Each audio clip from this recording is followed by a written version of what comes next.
What's going on, everybody? It's David from the 80s, and you are now entering the Cinema Chop Shop, so park your ass right there. And while you're there, don't forget to hit the like, the share, and the subscribe button. Also, if you check the link below, you see a Patreon account. You click it, you become a member. All you got to do is try, recommend movies and music and trailers for me to react to. So click the link.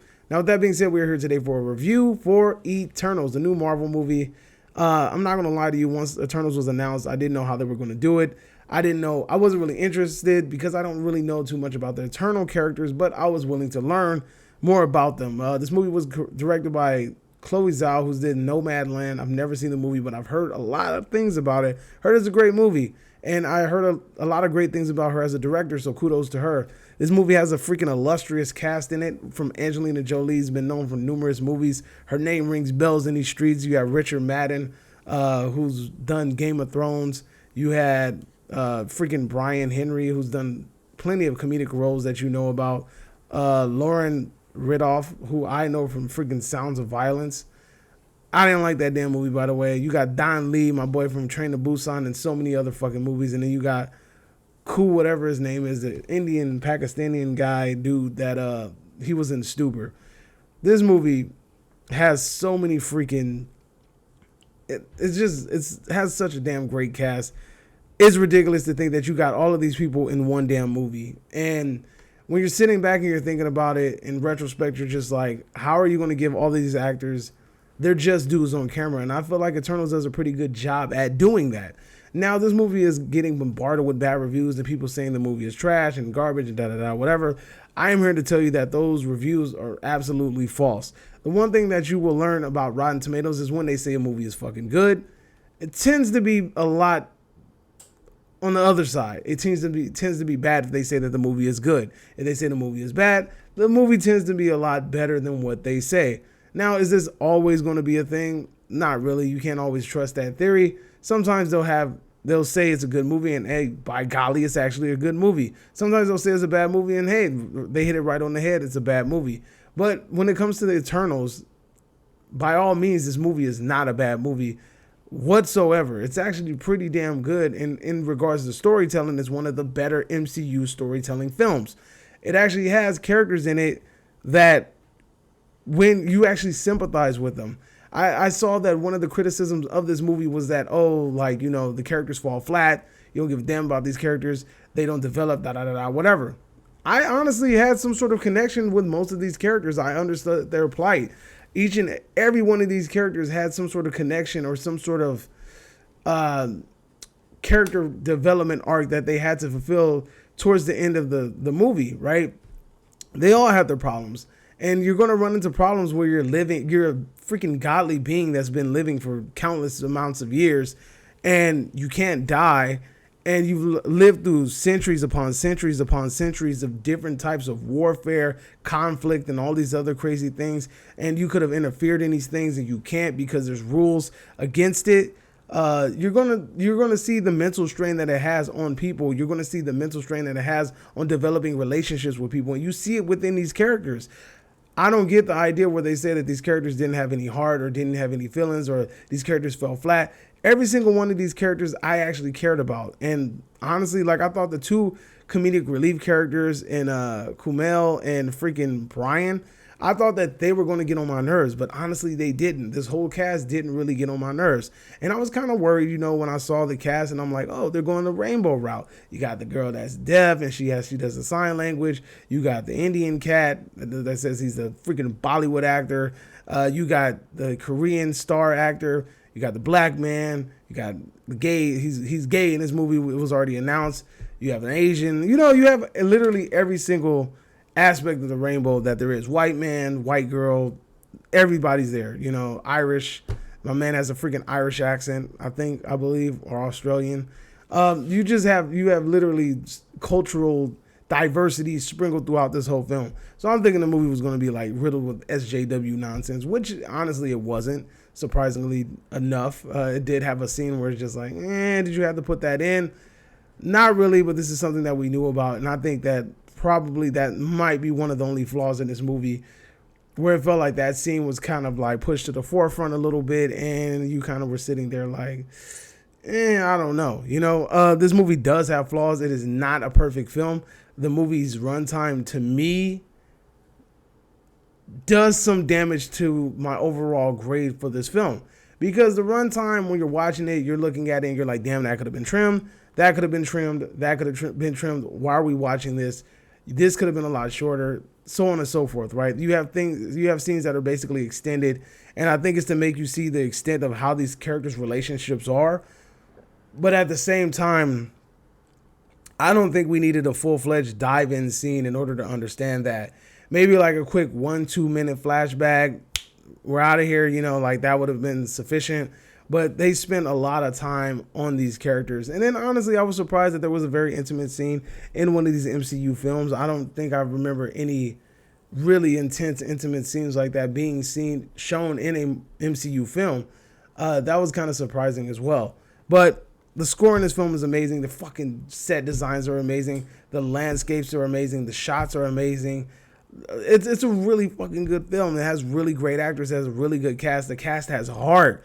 You actually care about this damn cast. You get what I'm saying? You actually like this damn cast. And like I said, me, myself, I was skeptical of this cast upon watching this movie. Once they were introduced, I became even more skeptical about this cast. But at the same time, as you watch this movie, they grow on you. You start to care about them. You start to see their mind state and how them living on this earth for so long and wanting to just go home and not really having a place to call home because they've been here so damn long and only here because of a mission that they must fulfill. And you just see how much of a mental strain that has on their character. It's really, really riveting. Like, you just don't understand how deep these characters can get. And, even when I'm not even, I can't even get into that because that's like spoiler territory, but just letting you know that you really if you really sit here and watch this movie and you're watching it for what it really is, then you're going to understand these characters.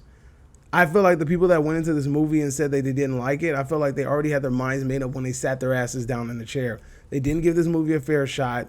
And this is coming from a person who didn't expect much from this movie. I thought this movie would be mediocre at best. You get what I'm saying? I felt like it could, in regards, be one of the more cinematic Marvel movies. And is it like a real cinematic movie, like a story, like a real film? Not really, not necessarily. You get what I'm saying? It has film aspects of it. It's cinematic in aspects, but as like a whole film, no. It still feels like a superhero film. And when we say that, the dude, what's this fucking guy's name? I keep forgetting his name. Richard Madden. I think my man needs to just go ahead and play Superman. It's joked about in this movie, and let's keep it a buck. Once we saw the trailer, the man screamed Superman, flying around, shooting it. He just had the look, he had the vibe of Superman. You can't give the man the cape already. If you're not gonna, if what's his name isn't coming back to play Superman, you might as well just give this man a cape. I think he'll do a really good job as Superman. I really do.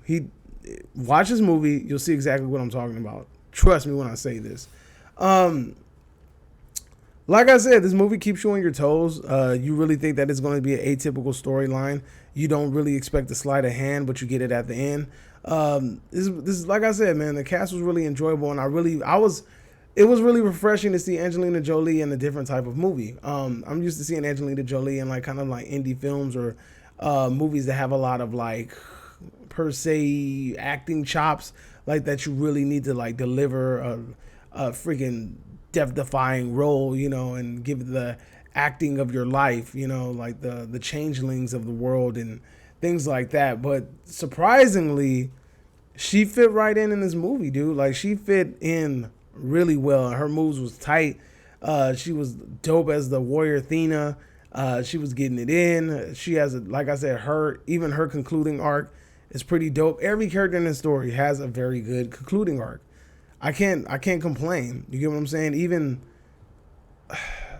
when the movie takes a turn and it starts to follow a character who you think you might not give a shit about. This is one of the most least watched characters or least sought after characters or least viewed characters is pushed to the forefront, and you wonder how they're going to take this spotlight and if they're going to crumble under the pressure. But luckily, the character does a really good job. And like I said, she remains likable throughout the whole film. Overall, I enjoyed Eternals. It was a great film. So I'm gonna go ahead and just lead it into my grade right now. Here on the Cinema Chop Shop, we grade movies in three ways. Count them three ways. Either you get bodied and sent to the bowels of hell. You get spared. I tell you the movie was great, awesome, terrific, magnificent. Or you get a big fat meh, which means your movie's meh, más o menos, mediocre, mid-grade, mid, all that bullshit. I'm going to have to spare this damn movie.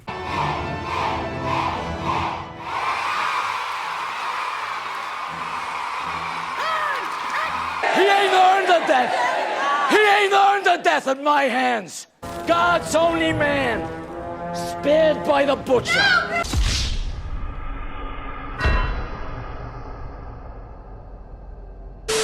I am sparing the Eternals. This movie does a magnificent job at telling the stories of what would happen if godly beings landed on Earth and they could not intervene in human affairs unless there's specific guidelines in place in order for them to join into that conflict. And the mental strain that has on their characters, I think they did a really good job at that. They picked a fucking magnificent cast to come into this movie and tell this story. Like I said, this movie introduces characters. The one thing I will criticize Marvel for is they introduce characters that I feel like nobody knows who they are. Like the general audiences don't know who they are. The general comic book fan doesn't know. There are characters introduced in this movie that I didn't know. I still don't know who the hell they are. I just know who they are because I Googled their ass at the end of the movie. You get what I'm saying? So once you see these characters, I feel like Marvel's trying to kind of introduce them into the universe. And I really hope that they can build some kind of hype about these characters and actually shoehorn them correctly into the MCU versus, oh, well, you know, Tony's leaving, so we gotta replace him. Cap left, we gotta replace him. So these people are going out the door, so we need to hurry up and find their replacements.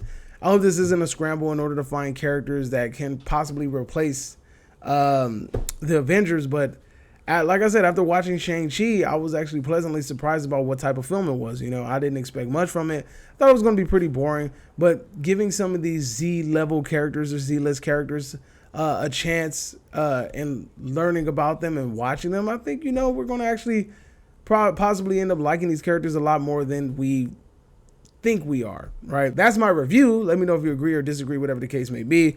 Drop it in the comment section down below. And you are now exiting the Cinema Chop Shop. Hope you guys are having a magnificent day. And adios, homies.